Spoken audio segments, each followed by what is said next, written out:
right now, you are saying na hindi mo ako kilala, hindi po. ka nagpunta sa aking Hindi tanggapan. rin Correct? po. Yes, Your Honor. So lumalabas talaga na wala akong kinalaman kung ano man ang transaksyon ninyo ni Bryce Hernandez. Am I correct?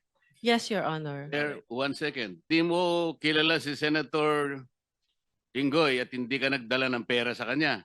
Hindi po. Kahit po kay Bryce, wala po akong dinalang pera. Okay. So talagang safe ka na.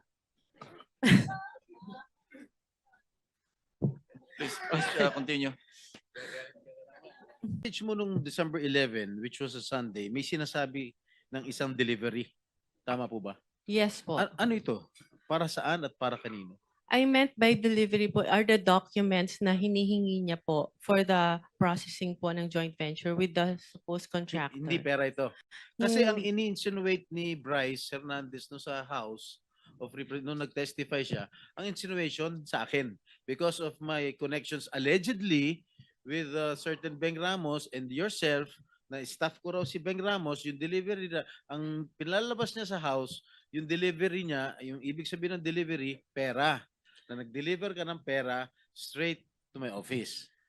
Yun ang, Hindi po yun ang ganun insinuation yung... niya eh. Ang agreement po is kami po kasi yung gagastos sa processing No, fee. no. So yung po siguro I'm yung telling you, nire-refer niyang excuse me, I'm pera. telling you that that was his insinuation when he testified in the House Yes. House of Representatives. Yes. Pero right now, you are saying na hindi mo ako kilala, hindi ka po. nagpunta sa aking Hindi tanggapan. rin po. Correct? Yes, Your Honor. So lumalabas talaga na wala akong kinalaman kung ano man ang transaksyon ninyo ni Bryce Hernandez. Am I correct?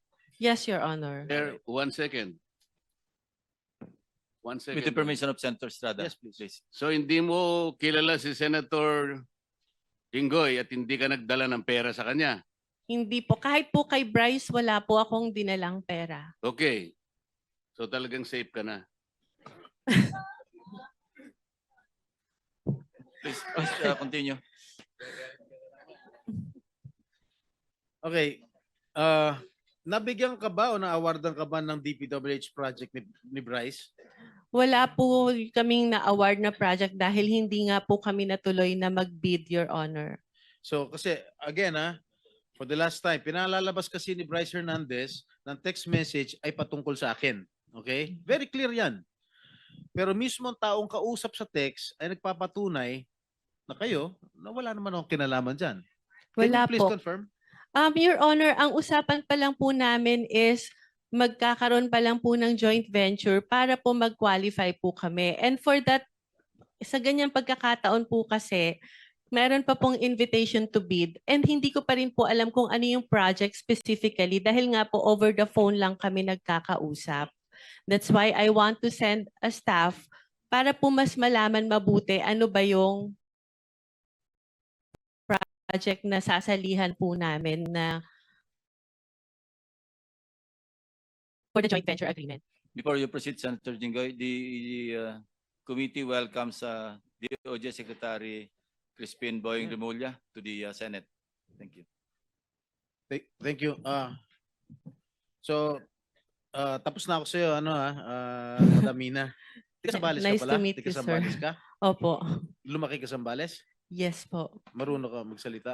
Opo. And to add po, my father is also a public servant for more than half of his life and he's known to be incorruptible. Kaya ang sakit po na madrag talaga yung pangalan. Tanda mo manambali? Yeah po. Okay.